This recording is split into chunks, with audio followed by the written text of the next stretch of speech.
السلام علیکم. یہ سیکنڈ ویڈیو ہے ہمارے انٹروڈکشن سیکشن کی، جس میں ہم سائنٹیفک اسٹڈی آف لینگویج کے اوپر بات کریں گے. پہلے اسٹارٹ لیتے ہیں ڈائیورسٹی آف لینگویج کے. نیچرل لینگویج جیسے ہم نے فرسٹ لیکچر میں بھی بات کی تھی کہ it's quite diverse in its nature, اور اس کی یہی ڈائیورسٹی جو ہے، جیسے ہم نے شروع میں بھی بات کی تھی کہ آپ ایک بات کو مختلف طریقوں سے بیان کر سکتے ہیں اور ایک بات کو مختلف طریقوں سے اگلا بندہ پرسیو کر سکتا ہے. تو اس وجہ سے لینگویج کو ہم ایک کمپلیکس سسٹم کنسیڈر کر سکتے ہیں، اور اس کی یہی ڈائیورسٹی جو ہے وہی ہمیں امپاور کرتی ہے کہ ہم لینگویج کو نہ صرف اپنا میسج کمیونیکیٹ کرنے کے لیے بلکہ پوئٹری، انٹرٹینمنٹ اور مختلف دوسرے مقصد کے لیے بھی استعمال کر سکتے ہیں. انفیکٹ اگر آپ لینگویج کی دیکھ لیں تو یہ بھی اس کی ایک بہت بڑی خاصیت ہے کہ آپ جب بھی کوئی نئی بک پڑھتے ہیں تو آپ وہ کانٹینٹ پہلی دفعہ پڑھ رہے ہوتے ہیں، اور اس کے باوجود وہ ساری چیزیں آپ کو مکمل طور پہ سمجھ آ رہی ہوتی ہیں. تو ہر دفعہ جب آپ ایک بک پڑھتے ہیں تو آپ ہر دفعہ ایک بالکل نئی چیز دیکھ رہے ہوتے ہیں، اور ہر دفعہ وہ آپ کو پوری سمجھ آ رہی ہوتی ہے. تو لینگویج کے اندر جو ہے اس کی یہ جو ڈیپتھ اور ڈائیورسٹی ہے، یہ اسی کا کمال ہے کہ ہمارے پاس کچھ رولز ہیں لینگویج کے اندر، اور وہ رولز اگر ہمیں پتہ چل جائیں اور اس کی کچھ ووکیبلری ہے، وہ ووکیبلری ہمیں پتہ چل جائے، تو ہم کوئی بھی ایسا آرٹیکل، کوئی بھی ایسا بک اٹھا سکتے ہیں جو ہم نے پہلے کبھی نہ دیکھا ہو، اور ہم اس کو پڑھ کے پوری طرح سے سمجھ سکتے ہیں.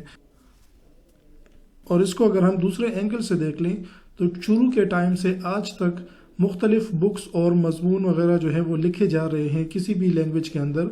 اور کوئی بھی ایسا نہیں ہے جو ایگزیکٹلی پچھلے کسی مضمون یا کہ بک کے جیسا ایگزیکٹلی ملتا جلتا ہو. ہر دفعہ نئی چیز آتی ہے. تو یہ بھی اس کی ڈائیورسٹی اور اس کے کمپلیکس نیچر کی ایک خوبصورتی ہے. ہزاروں لاکھوں کتابیں لکھی جا چکی ہیں، اور ہر دفعہ جو نئی کتاب ہوتی ہے وہ اس سے پہلے جتنی کتابیں ہوتی ہیں ان سب سے مختلف ہوتی ہے، اور اس کی کوئی حد نہیں ہے کہ کتنی دور ہم اس میں جا سکتے ہیں اور کتنی زیادہ جو ہے ہم اور مختلف چیزیں جو ہیں وہ پروڈیوس کر سکتے ہیں. اور یہ ایک انسان کی کریٹیوٹی کے اوپر ہے کہ جتنا اپنی سوچ کو مختلف رکھتے ہیں، اسی طرح سے آپ اس لینگویج کے رولز کے اندر رہتے ہوئے ایک نئی چیز جو ہے وہ اپنی آڈینس کو پریزنٹ کر سکتے ہیں. لینگویج جیسے ہم نے بات کی شروع میں بھی کہ اس کی یہی ڈائیورسٹی جو ہے اس نے ہمیں یہ اتھارٹی دی کہ ہم ایبسٹریکٹ کانسیپٹس کی بات کریں، اور اسی وجہ سے ایک بندے کی جو سوچ ہے، اس کا جو خیال ہے، وہ دوسرے بندے کے ذہن میں وہ منتقل کر سکتا ہے لینگویج کی اسی ڈائیورسٹی کی وجہ سے، کہ وہ چیز جو ہے وہ ایک فائنینشیل پلان ہو سکتا ہے، وہ زندگی گزارنے کا ایک طریقہ ہو سکتا ہے، وہ کسی کورس کو پڑھنے کا کوئی طریقہ ہو سکتا ہے. کوئی بھی طریقہ جو ہو، وہ آپ نے اپنے ذہن کے اندر ایک تھیوری بنائی، ایک کانسیپٹ بنایا، اور وہ آپ تقریباً اسی شکل میں دوسرے انسان کے ذہن میں اس کو منتقل کروا سکتے ہیں. تو یہ بہت بڑی کنٹریبیوشن ہے لینگویج کی.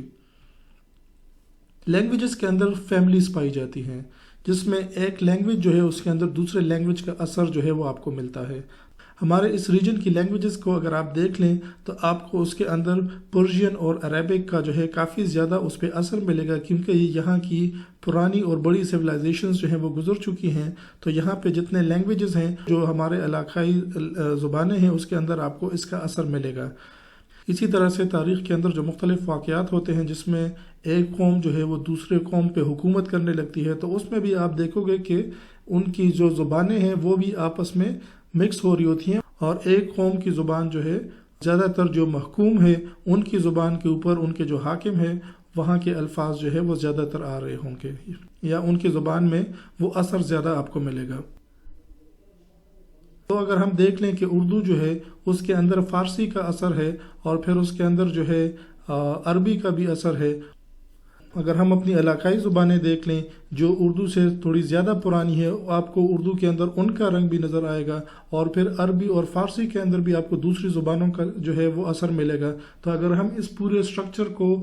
پتہ لگا لیں تو اس کو ہم ایک ٹری کے فارم میں میپ کر سکتے ہیں کہ یہ پیرنٹ ریلیشن شپس ہیں، یہ ان کی جو ہے چائلڈ یا انسسٹر لینگویجز ہیں. اور اس طرح سے لینگویج کے اس طرح کے ریلیشن شپ کو دیکھتے ہوئے کہ کس کا اثر کس لینگویج میں ہے، ہم اس کی ایک ٹری جو ہے وہ کنسٹرکٹ کر سکتے ہیں.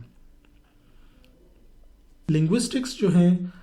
یہ ٹرم آپ کو زیادہ ملے گا اس کورس کے اندر. یا کمپیوٹیشنل لنگوسٹکس جس کی ہم بعد میں بات کریں گے. تو لنگوسٹکس بیسیکلی یہ ہے کہ ہم سائنٹیفک طریقے سے لینگویج کو اسٹڈی کریں, اور سائنٹیفک طریقے کے لیے ہمیں کیا چاہیے, ہمیں کچھ رولز جو ہیں وہ سمجھنے پڑیں گے, ہمیں جو ہے کچھ پرنسپلز جو ہیں, کچھ گراؤنڈ ٹروتھ ڈیفائن کرنا پڑے گا, ہمیں سسٹمیٹک طریقے سے ایسے جانا پڑے گا کہ آپ کو پتہ ہے کہ جب بھی سائنٹیفکلی کوئی چیز پروف ہوتی ہے تو اس کے لیے کوئی ڈیٹا ہوتا ہے, کوئی ایکسپیریمنٹس کنڈکٹ ہوتے ہیں, پھر اس کے بعد ریزلٹس آتے ہیں, اور ریزلٹس جو ہیں وہ اس سائنٹیفک ہائپوتھیسس کو کنفرم کرتے ہیں کہ آیا یہ بات ٹھیک ہے یا غلط ہے. تو جب ہم لینگویج کو سائنٹیفکلی اسٹڈی کریں گے تو ہمیں لینگویج کے لیے بھی یہ طریقہ کار اپلائی کرنا پڑے گا کہ ہم جو ہے کچھ ہائپوتھیسس بنائیں گے, ہم کچھ چیزوں کو فرض کریں گے کہ یہ ایسا ہے, پھر ہم اس کے لیے کوئی ڈیٹا کلیکٹ کریں گے, اس ڈیٹا کے لیے ایکسپیریمنٹس جو ہے ان کو ڈیزائن کریں گے, ایکسپیریمنٹس پرفارم کریں گے, اس سے ہمارے پاس ریزلٹس آئیں گے, اور پھر ہم دیکھیں گے کہ وہ ریزلٹس جو ہیں وہ کتنا ہمارے ہائپوتھیسس کو سپورٹ کرتا ہے. جب ہم اس طرح سے لینگویج کو اسٹڈی کرتے ہیں سسٹمیٹک طریقے سے یا سائنٹیفک طریقے سے, تو اس کو ہم کہہ سکتے ہیں لنگوسٹکس. لنگوسٹکس کا یا لینگویج کو سائنٹیفکلی اسٹڈی کرنے کا ہمارے پاس دو بڑے آبجیکٹیوز ہیں. پہلی چیز یہ ہے کہ ہم لینگویج کو اسٹڈی کریں اور اس سے ہم کچھ تھیوریز نکالیں, اور پھر ان تھیوریز کی روشنی میں اس لینگویج کو ہم ایلیبریٹ کر سکیں. مثلا ہم نے ایک تھیوری بنائی کہ جب بھی لینگویج کے اندر ورب آتا ہے اس سے پہلے ایڈورب جو ہے وہ زیادہ تر آتا ہے. تو یہ ہماری ایک تھیوری ہے کہ ہم نے بہت سارا ٹیکسٹ دیکھ کے یہ پتہ لگا لیا یا ہم نے یہ پرسیو کیا کہ جب بھی ورب آتا ہے تو موسٹلی اس سے پہلے ایڈورب آیا ہوتا ہے. ہم کوئی لینگویج کو دیکھتے ہوئے اس تھیوری کو ڈیفائن کریں گے, اور پھر ہم دوبارہ اس لینگویج کو دیکھیں گے اپنی تھیوری کے نظر میں کہ جو ہم نے اس سے جو نتیجہ ہم نے اخذ کیا کیا وہ واقعی اس طرح سے ہے کہ نہیں. تو اس طرح سے بہت سارے گرامر کے رولز, بہت سارے لینگویج کے بارے میں اس طرح کی تھیوریز جو ہیں وہ ہم ڈرائیو کر سکتے ہیں, اور ایک دفعہ جب ہمیں وہ تھیوریز کا پتہ چل جائے تو اس سے لینگویج کو اسٹڈی کرنا جو ہے وہ ہمارے لیے کافی آسان ہو جاتا ہے. اس کی ایک مثال جو ہے وہ پارٹ آف اسپیچ ٹیگنگ کی ہے کہ جس میں ہم ایک لفظ کے ساتھ اس کا پارٹ آف اسپیچ لگاتے ہیں کہ آیا یہ ناؤن ہے, پروناؤن ہے, ورب ہے, ہیلپنگ ورب ہے. تو ان پارٹ آف اسپیچ کو سمجھنے کے لیے پہلے ہم لینگویج کو اسٹڈی کرتے ہیں, اور ہم نے تھیوریز بنا لی کہ کس طرح سے لینگویجز جو ہیں وہ اسٹرکچر ہوتی ہیں, اور پھر ایک دفعہ جب وہ تھیوری آ گئی تو پھر ہم اس تھیوری کی ریفلیکشن میں دوبارہ اس لینگویج کو دیکھتے ہیں کہ کتنا وہ تھیوری کو ہولڈ کرتا ہے. تو اس طرح سے بہت ساری تھیوریز جو ہیں وہ کچھ بن رہی ہوتی ہیں, کچھ تھیوریز جو ہے وہ موڈیفائی ہو رہی ہوتی ہیں وقت کے ساتھ ساتھ. اور یہ تھیوریز ضروری نہیں ہے کہ اسپیسیفک ٹو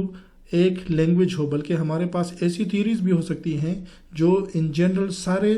لینگویجز کے لیے کام کریں. مثلا اگر آپ کامنیلٹیز ڈھونڈنا شروع ہو جائیں کہ سارے لینگویجز میں کیا چیزیں کامن ہیں, تو بڑی ایک سمپل چیز جو ہے سب کے اندر ایک ووکیبلری ہے اور سب کے اندر ایک گرامر ہے. تو یہ جو ہے یہ ساری دنیا کی ساری لینگویجز کے اندر یہ چیزیں کامن ہیں, اور اس طرح سے اگر ہم اس کو ایکسپلور کرنے لگ جائیں تو ہمیں اور ساری کامنیلٹیز جو ہیں وہ بھی پتہ چل سکتی ہیں. تو اس طرح سے ہم اسپیسیفک ٹو اے لینگویج بھی تھیوریز ڈیفائن کر سکتے ہیں, اور ان جنرل جو ہے وہ ساری لینگویجز کے لیے بھی کر سکتے ہیں. انفیکٹ نوم چومسکی جو ہے ان کی کافی ساری کنٹریبیوشن رہی ہے اس چیز کے اوپر کہ لینگویج کو جو ہے ایز اے یونیورسل گرامر کے طور پہ بھی انہوں نے دیکھا ہے کہ اگر ایک ایسا یونیورسل گرامر کیا ہو سکتا ہے کہ جس کو دنیا کی ساری زبانیں اس کو سیٹسفائی کرتی ہوں. سو اگر ہم اپنے گرامر کو سمپلیفائی کر لیں, کچھ بیسک رولز ڈیفائن کر لیں, تو وہ شاید دنیا کی ساری لینگویجز جو ہیں اس کو سیٹسفائی کریں گے. اور دوسرا مقصد ہمارا یہ ہے کہ ہم سائنٹیفکلی لینگویج کو سمجھیں کہ اس کو استعمال کرنے کے ڈفرینٹ مقصد کیا ہیں اور کس طرح سے وہ ان مقاصد کو پورا کر رہا ہے. جیسے ہم نے فرسٹ لیکچر میں بھی بات کی تھی کہ لینگویج جو ہے وہ صرف میسیجز کمیونیکیٹ کرنے کے لیے یوز نہیں ہوتا, بلکہ لینگویجز جو ہیں وہ انٹرٹینمنٹ کے لیے بھی یوز ہوتی ہیں, وہ پریگمیٹک کے لیے بھی یوز ہوتی ہیں, جس میں ہم کچھ بول کے اگلے بندے سے کچھ ایکشن ڈیمانڈ کر رہے ہوتے ہیں. اس طرح سے لینگویجز کے اور بھی مقصد ہیں. تو لینگویج کو ان مقاصد کی روشنی میں دیکھنا جو ہے یہ ہمارا دوسرا آبجیکٹو ہے سائنٹیفک اسٹڈی آف لینگویج کا. تھوڑا سا اس کا ذکر کیا تھا پہلے لیکچر میں کہ لینگویج جو ہے یہ کوئی اسٹیٹک چیز نہیں ہے, یہ کوئی ایسی چیز نہیں ہے کہ جو ہمیں کمپلیٹ کر کے دے دی گئی ہو اور یہ پھر اسی شکل میں سروائیو کرے. انفیکٹ لینگویج جو ہے یہ مسلسل ایک چینج کے پروسیس سے گزر رہی ہے, اور ہر بدلتے دن کے ساتھ لینگویج کے اندر جو ہے ایک چینج آ رہا ہوتا ہے. آلدو یہ بڑا سلو پروسیس ہے, لیکن اگر ہم کچھ سالوں کے درمیان دیکھ لیں تو ہمیں وہ چینج جو ہے وہ کافی سارا کلیئر نظر آئے گا. اس کی وجہ یہ ہے کہ کچھ چیزیں جو ہیں وہ آؤٹ آف فیشن چلی جاتی ہیں، تو ان کا استعمال ختم ہو جاتا ہے، اس طرح سے وہ الفاظ بھی ان کی ڈکشنری سے غائب ہو جاتے ہیں۔ اس طرح سے اگر ہم دیکھیں تو وقت کے ساتھ ساتھ جو بولنے کا انداز ہے وہ زیادہ سمپل اور اسٹریٹ فارورڈ ہوتا جا رہا ہے، اور بات جو ہے وہ کوشش یہ ہوتی ہے کہ آسان الفاظ میں اور کم الفاظ میں وہ بات بیان کی جا سکے، اور اس کی وجہ جو ہے وہ آج کل کا سوشل میڈیا کا اثر بھی ہے کہ جس میں ہم کم الفاظ کے ساتھ اپنی بات دوسروں تک پہنچانا چاہتے ہیں، تو وہ اثر بھی اس کے اندر آ رہا ہے۔ تو اس وجہ سے آج کل کی جو لینگویج ہے اس میں یہ چیز آپ کو زیادہ دیکھنے کو ملے گی۔ اسی طرح سے ہم دیکھتے ہیں کہ بہت ساری ووکیبلری کے اندر نئے ورڈز جو ہیں وہ ٹائم کے ساتھ ایڈ ہو رہے ہوتے ہیں۔ آپ دیکھتے ہیں کہ لوگ کہتے ہیں اس چیز کو گوگل کریں، ای میل کر دی ہے فلاں بندے کو، تو یہ الفاظ جو ہیں یہ ڈکشنری کے اندر ہماری یہ ہر وقت جو ہے نئے نئے الفاظ اس طرح کے ایڈ ہو رہے ہوتے ہیں۔ یا فلاں ڈاکومنٹس کو کلاؤڈ پہ ڈال دیں، تو یہ جو ووکیبلری ہے یہ آپ آج سے 5-10 سال پہلے کی جو باتیں ہیں ان کے اندر آپ کو اس طرح کی الفاظ جو ہیں وہ نہیں ملیں گے۔ تو جیسے ہم نے یہ اسٹیبلش کیا کہ لینگویج جو ہے وہ وقت کے ساتھ بدل رہی ہے، اس طرح سے اگر ہم لینگویج کو کسی خاص پرٹیکولر ایک دور میں اٹھا لیں اور اس کو اسٹڈی کریں، کوئی بھی ہمارا جو آبجیکٹیو ہوگا، جو کوئی بھی ہماری سائنٹیفک جو اسٹڈی ہوگی، اس کے لیے ہم کسی خاص دور کا اگر ہم لینگویج اٹھا لیں تو اس کو کہتے ہیں سنکرونک اسٹڈی آف دا لینگویج۔ یعنی اگر ہم 1950 سے لے کے 55 تک کی جو اردو کی جتنے بھی آرٹیکلس ہیں وہ اٹھا لیں، اور ہمارا مقصد کچھ بھی ہو سکتا ہے، لیٹ سے ہم ایک کمپیوٹیشنل سوشل سائنس کا ایک پروجیکٹ کر رہے ہیں کہ جس میں ہم یہ دیکھتے ہیں کہ اس دور میں لوگ اگر آپس میں اختلاف کرتے تھے تو ان کے الفاظ کا جو چناؤ ہے وہ کیا ہوتا تھا۔ اس طرح سے اگر ہم کسی خاص دور کے اندر یہ دیکھنا چاہیں کہ اس کے اندر اگر لوگ کسی کی تعریف کرتے تو کن الفاظ کے اندر وہ کرتے ہیں، تو ہم اگر کسی خاص دور کی زبان اٹھا لیں اور اس کے اندر اپنی ساری اسٹڈی جو ہے وہ کنڈکٹ کریں، تو اس طرح کی اسٹڈی کو کہتے ہیں سنکرونک اسٹڈی آف لینگویج۔ یعنی ہم یہ نہیں دیکھنا چاہ رہے کہ اردو کے اندر جو ہے لوگ تعریف کیسے کرتے ہیں، بلکہ ہم یہ دیکھنا چاہ رہے ہیں کہ 1950 اور 55 کے دوران کی جو اردو کی حالت تھی یا اس جو اسٹیٹ تھا اس وقت لینگویج کا، اس وقت لوگ کیسے تعریف کرتے تھے۔ اس طرح سے ہمارے پاس دوسرے جو ٹرمینالوجی ہے وہ ہے ڈائیکرونک اسٹڈی آف لینگویج۔ اور ڈائیکرونک اسٹڈی جو ہے جب ہمارے پاس لینگویج مسلسل بدل رہی ہے تو ہم ایک ہی لینگویج کے اندر اس کے ڈیفرنٹ دو ادوار کے بیچ میں بھی فرق نکال سکتے ہیں، اور اس طرح کی اسٹڈی کو ڈائیکرونک اسٹڈی کہتے ہیں۔ مثلاً ہم دیکھ لیں کہ 2000 کی جو لینگویج ہے اور 1980 کی لینگویج جو ہے، تو ہم نے ایک ہی لینگویج کے دو ادوار اٹھا لیے، اور پھر یہی چیز اگر ہم دیکھیں کہ 2000 میں جیسے لوگ کسی چیز کی تعریف کرتے ہیں وہ اسی چیز کی یا اسی طرح کی چیز کی 1980 میں کیسے تعریف کرتے تھے، تو اگر ہم یہ موازنہ کریں تو یہ جو ہے ایک ہی لینگویج کے دو ادوار کے اندر کسی ایک چیز کو جو ہے اسٹڈی کریں تو یہ اس کی ڈائیکرونک اسٹڈی ہوگی۔ تو یہاں پہ اس لیکچر کو ختم کرتے ہیں، اور اگلے لیکچر میں تھوڑا سا آپ کو اوور ویو دوں گا اس کورس کا، اس کے آبجیکٹیوز کا، کیونکہ یہاں تک آپ کو تھوڑا سا آئیڈیا ہو گیا ہے، تو ان چیزوں کو ڈسکس کرتے ہیں کہ اس کورس سے آپ کو کیا آبجیکٹیوز جو ہیں وہ ملیں گے اور ہم کیا چیزیں اس میں کور کریں گے۔ شکریہ۔